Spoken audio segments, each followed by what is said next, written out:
طلع البدر علينا من ثنيات الوداع وجب الشكر علينا ما دعا لله داع طلع البدر علينا من ثنيات الوداع وجب الشكر علينا ما دعا لله داع. أعوذ بالله من الشيطان الرجيم. بسم الله الرحمن الرحيم. وصلي وسلم وبارك على سيدنا ومولانا محمد وعلى آله وصحبه والحمد لله رب العالمين. ربنا زدنا علما وعملا وأدبا وفهما. السلام عليكم ورحمة الله.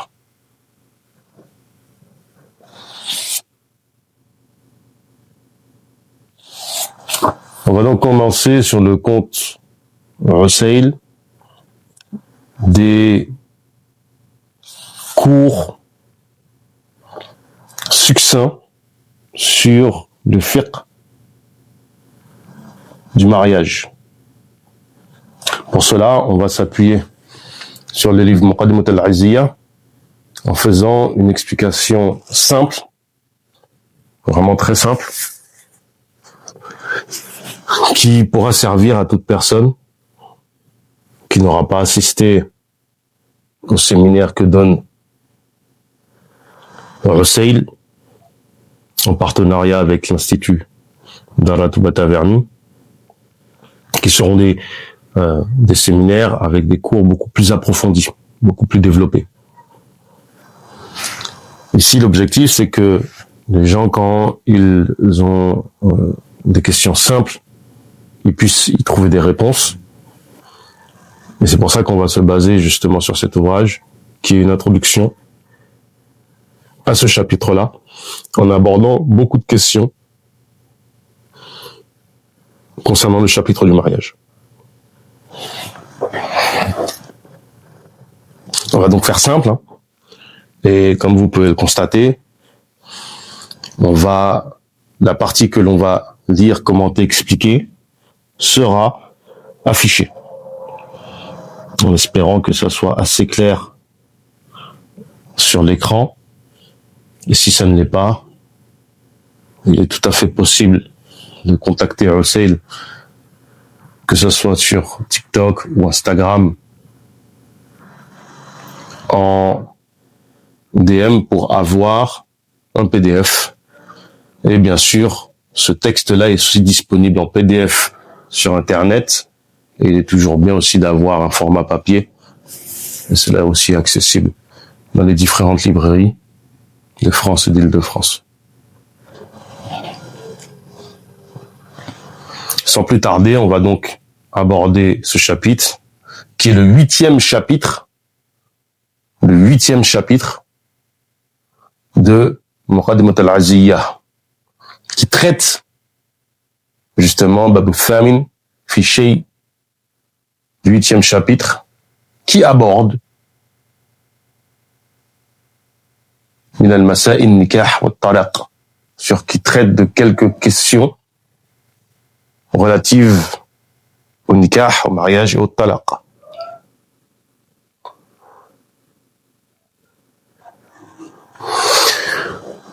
Petite introduction aussi intéressante, non négligeable.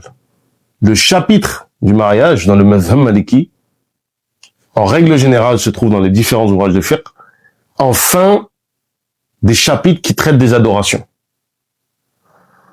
Et il introduit donc les chapitres des mu'amalat, c'est-à-dire le chapitre des échanges,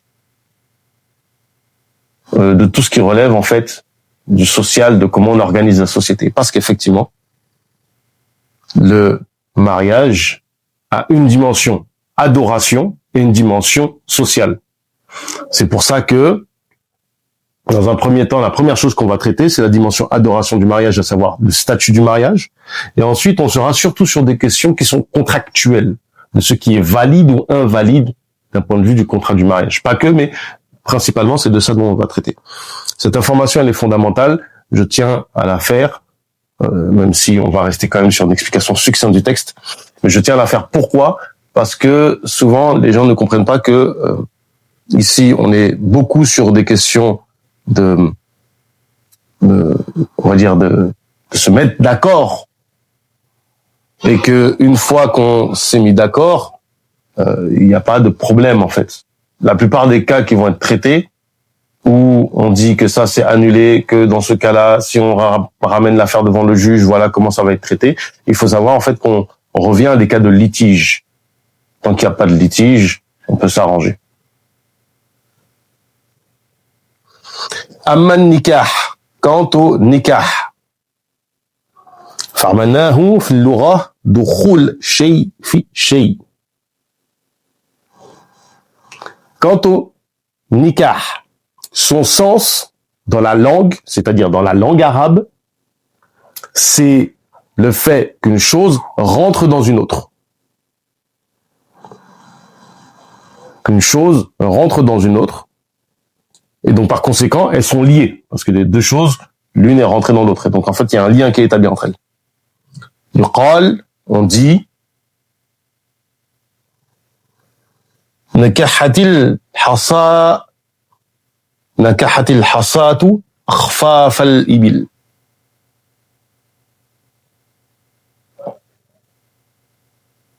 Donc on dit justement à ce sujet que la chose est rentrée dans la petite pierre est rentrée dans le sabot du chameau. Ou encore donc en fait, soit ça décrit quelque chose de matériel, donc une pierre qui rentre dans le sabot du chameau, ou bien ça désigne quelque chose qui est, en arabe on dit ma'nawi, c'est-à-dire un concept. Le sommeil, an-nawm, nikah an-nawm, est rentré dans l'œil. C'est-à-dire en gros on s'est endormi.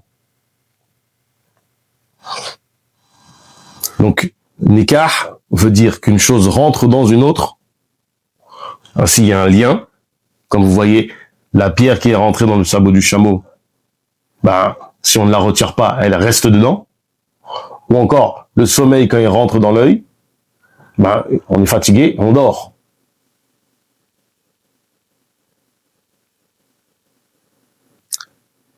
Fi shara, dans la législation, haqiqa fil aqd, majazun fil wat. Dans la législation, ça désigne le contrat. Et de façon figurée, ça désigne le rapport. Ici, on est sur une question qui est intéressante, c'est une question qu'on traite en usul al-fiqh, sur le sens réel, le sens apparent des choses, et le sens figuré.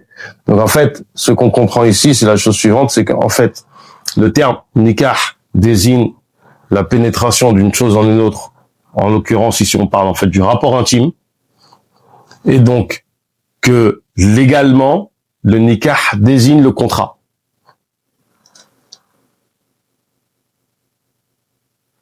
On a dit aussi l'inverse. En fait, il faut comprendre que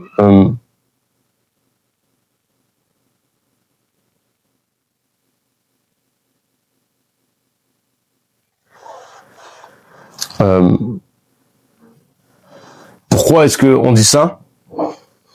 C'est parce que ça pourrait avoir un impact. Le nikah désigne, lorsqu'on est en train de parler du chapitre du mariage et qu'on traite du chapitre du mariage, on va parler en fait du contrat et non pas du rapport intime.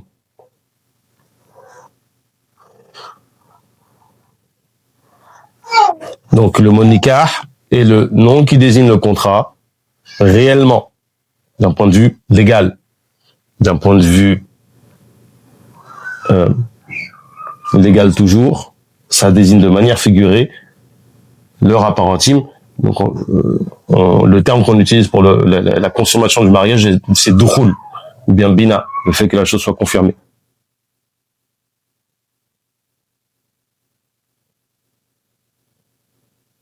On a dit aussi l'inverse, c'est-à-dire que Le sens légal, c'est le rapport, et le sens figuré, c'est le contrat.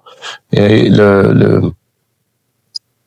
les fruits de cette divergence, ça serait que quelqu'un qui aurait commis le zina, est-ce que ça établit ou pas l'interdiction? Ça, c'est une question qu'on va aborder plus tard sur la question de lorsqu'il y a un mariage, ça établit des interdictions. Comme l'exemple, c'est un homme s'est marié avec une femme, a consommé le mariage, il ne peut plus se marier avec sa mère. Comme le fait que le fils ou le père ne puisse plus se marier avec une femme. Mais évidemment, ce n'est pas une chose qui est retenue.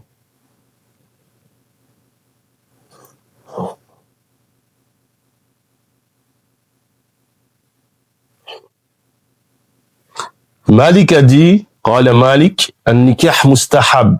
Le mariage est recommandé.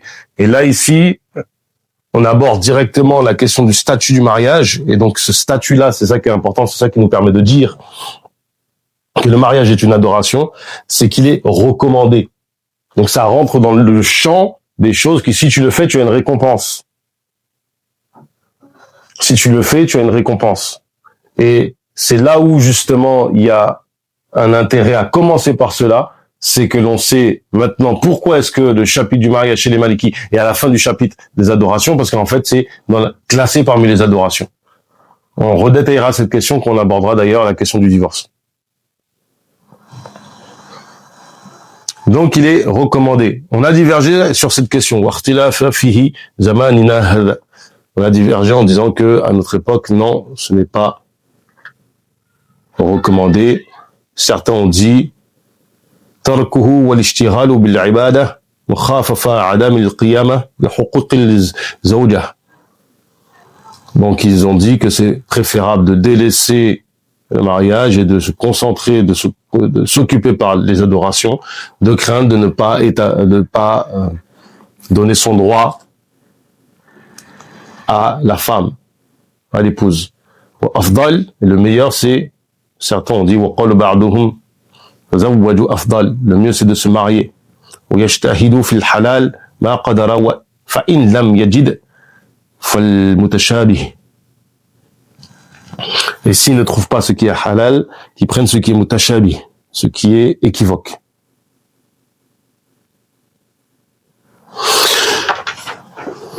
Premièrement, le statut du mariage, il est recommandé. Qu'est-ce qui fait que le mariage est recommandé? Alors ici, c'est le statut général, global, c'est-à-dire que ça fait du nikah, du mariage, à la base, quelque chose qui est une adoration. Maintenant, supposons, ou du moins, abordons la question sous l'angle de l'individu. Sous l'angle de l'individu. Et lorsqu'on l'aborde sous l'angle de l'individu, voilà, la chose, c'est la suivante, c'est qu'il y aura la personne, on est constaté par les 5 statuts. On va parler ici de statut individuel vis-à-vis du mariage. C'est recommandé pour qui? Pour celui qui a une libido, celui qui a du désir, qui a envie d'avoir des rapports. L'homme ou pour la femme sont égaux sur cette question-là. Et qui a les moyens, ça c'est l'homme qui est concerné par cela, qui a les moyens de payer une dot, d'entretenir une femme, un minimum. Ou qui pense qu'il peut entretenir une femme. Par exemple, il n'a pas encore de logement, il n'a pas encore de travail, mais il sait qu'il va trouver un travail et qu'il va pouvoir assurer.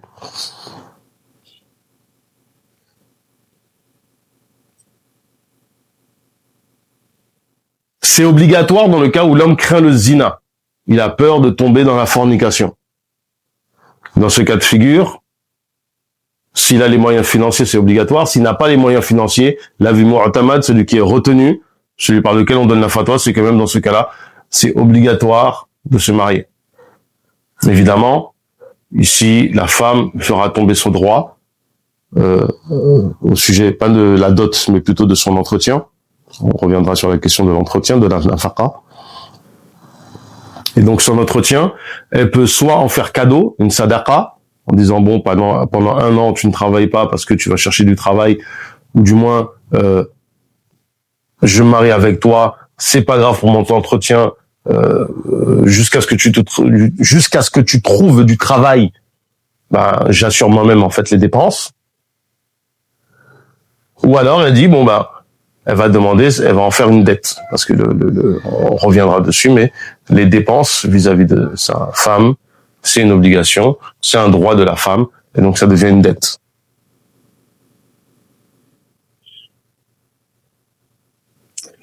Par contre, il faut que l'argent soit licite. Une femme ne peut pas se marier avec un homme si l'argent est illicite.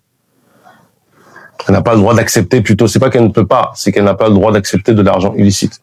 Comme un homme, par exemple, qui gagne de l'argent avec de l'alcool.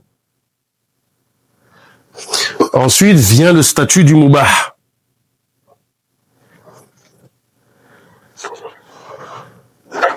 Le statut de ce qui est, il y a, comment dirais-je, il n'y a pas de récompense à le faire. Donc on avait l'obligatoire, si tu le fais, tu es récompensé, si tu le délaisses, tu as un péché. Le recommandé, si tu le fais, tu es récompensé, si tu le délaisses, tu n'as pas de péché. Et donc le mubah, c'est que tu le fasses ou que tu ne fasses pas, tu n'auras ni récompense ni péché. Et c'est le cas de la personne qui ne craint pas le zina ou quoi que ce soit. Ça veut dire que ça va rien lui apporter.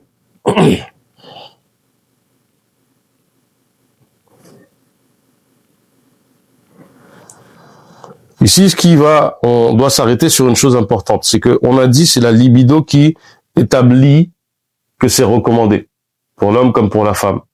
Il y a une précision qui est importante, c'est que c'est recommandé même si on craint de délaisser des nawafil, des œuvres surrogatoires. Pourquoi? Parce que c'est une adoration. Donc si on craint par exemple de délaisser la prière de nuit ou de délaisser des jeûnes surrogatoires, parce qu'on va se marier, ce n'est pas mal. Parce que avoir des rapports avec sa femme, c'est aussi une adoration au même titre que faire du dhikr ou de faire des jeûnes surrogatoires ou de passer la nuit en prière. Si on veut avoir des enfants, et qu'on se marie exclusivement pour ça, l'avis retenu dans l'école Maliki, c'est que cela ne va pas recommander le mariage. Il faut que l'envie d'avoir des enfants soit accompagnée de l'envie d'avoir des rapports intimes. Vouloir des enfants uniquement, sans chercher à jouir des rapports intimes, profiter des rapports intimes, ne rend pas recommander le mariage. Ensuite vient le cas du détestable. Le cas où le mariage est détestable, c'est dans le cas où on craint de délaisser les rapports intimes. On craint de délaisser les œuvres surrogatoires. On craint de délaisser les œuvres surrogatoires, les nawafil, si on se marie. Alors qu'on n'a pas de désir. C'est-à-dire que tu te maries, t'as pas spécialement de libido, et tu sais que ça va te faire délaisser les prières de nuit, délaisser des jeûnes surrogatoires, ça devient détestable. C'est haram si on craint de ne pas donner ses droits à l'autre. Ou pire, si on craint de délaisser les obligations. Par exemple, quelqu'un qui se marie et que du fait d'entretenir sa femme va le faire du péché, ou pire, le faire délaisser par exemple la prière, pire des péchés, évidemment, ça le fait délaisser les obligatoires, c'est interdit de se marier.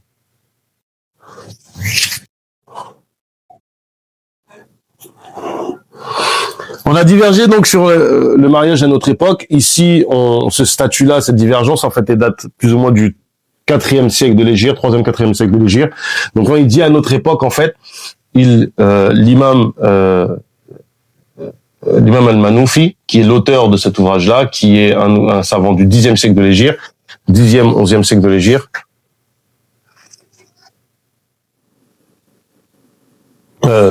parle de... Excusez-moi, c'est plutôt 9e, 10e siècle de l'Hégire. Je suis désolé. C'est 9e, 10e siècle de l'Hégire. En fait, il parle de son époque à lui, mais aussi depuis le 4e siècle. On diverge sur cette question. Et donc, le fait de délaisser les adorations, le mariage pour se consacrer aux adorations, par crainte de ne pas pouvoir donner ses droits à la femme, ici, on parle de la nourrir correctement.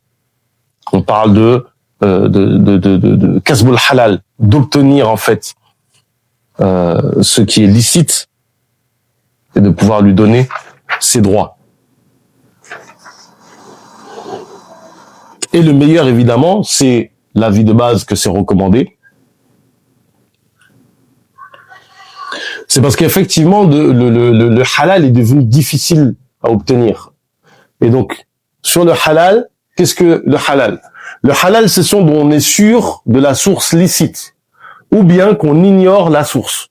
Ça, c'est le deuxième avis.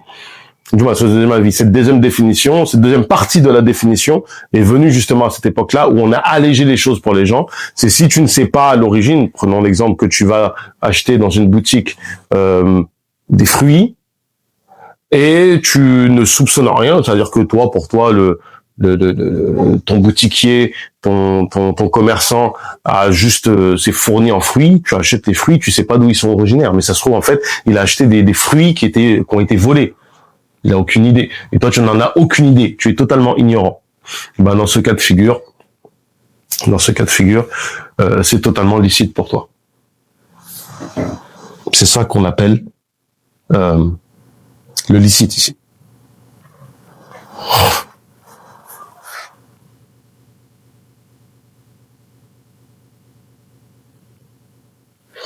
Pour ce qui est du mutashabih, ce qui est ambigu, il y a plusieurs définitions. On a divergé sur la définition.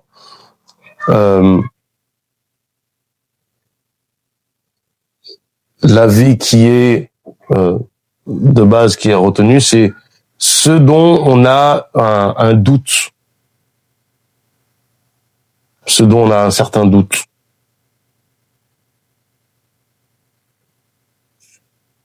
Il y a un certain doute en fait sur la licéité.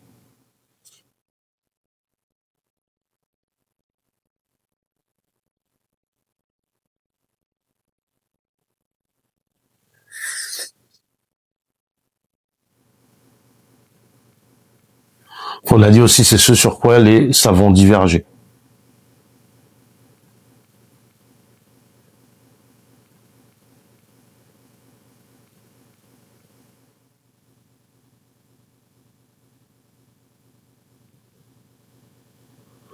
Donc, si on trouve quelqu'un ou quelque chose dont il y a une possibilité de la licéité, on pourra effectivement se contenter de cela dans le cadre de ce qui relève de la nafaqa, de ce qui relève des dépenses, de l'entretien qu'on a obligation de faire concernant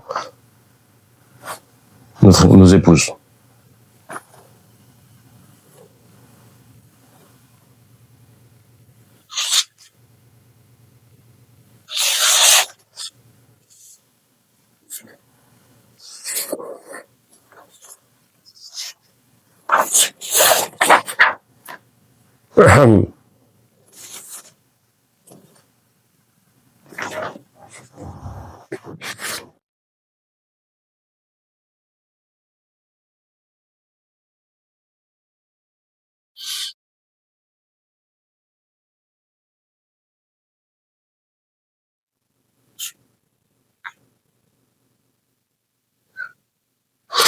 Dernière définition en fait du mutashabih, c'est ce dont on n'a pas de texte, un os clair sur son illicéité. Ces différentes définitions ne se contredisent pas fondamentalement, c'est juste pour qu'on ait une idée. Au final, il y a un effort pour regarder ce qui est licite. Typiquement, ici, le mutashabih, on a notre situation actuelle où on vit en Occident, où on gagne de l'argent dont la licéité est discutable, parce que par exemple, on travaille pour telle ou telle industrie, on participe à une économie qui des fois qui peut être néfaste pour le monde et même pour le monde musulman, etc. Donc en fait, il faut comprendre que ces avis-là nous avantagent face à nos problématiques actuelles. Le mariage dans le sens de rapport, la yajuzu fi shar'a, n'est pas permis sauf dans quel cas? Illa bi ahadin amrayn, sauf dans l'un des deux cas. Le contrat de mariage, aqd al-nikah, ou milk al-yamin, ou la possession, on va pas s'étaler dessus, c'est la question de la possession des captifs. Il y a des détails à ce sujet-là qu'on va pas détailler, on va détailler un petit peu plus tard. Mais pour avoir une idée, il y a effectivement comme condition que la captive en question soit musulmane, ou bien soit juive, ou soit chrétienne. Et on reviendra sur la question, en fait, du consentement de la femme en général, qu'elle soit captive ou qu'elle soit mariée, parce que c'est une question souvent qui est mal traitée et ça demande en fait des détails. Du coup, du fait de l'qawli ta'ala, effectivement, Allah ta'ala dit dans le Coran, وَالَّذِينَ هُمْ لِفُرُوجِهِمْ حَافِظُونَ إِلَّا عَلَى أَزْوَاجِهِمْ أَوْ مَا مَلَكَتْ أَيْمَانُهُمْ. Ceux qui préservent leurs parties intimes, sauf avec leurs femmes ou avec ceux qu'ils possèdent de leurs mains, c'est-à-dire leurs captives. Et on a terminé cette première partie. Inch'Allah ta'ala. Rabbana zinna ilman wa amalan wa adaban wa fahma wa hab lana ya akramu fi tilawa khairan kathira minka wal halawa wa salli wa sallim wa barik ala sayyidina wa mawlana Muhammad wa ala alihi wa sahbihi walhamdulillahi rabbil alamin. طلع البدر علينا من ثاني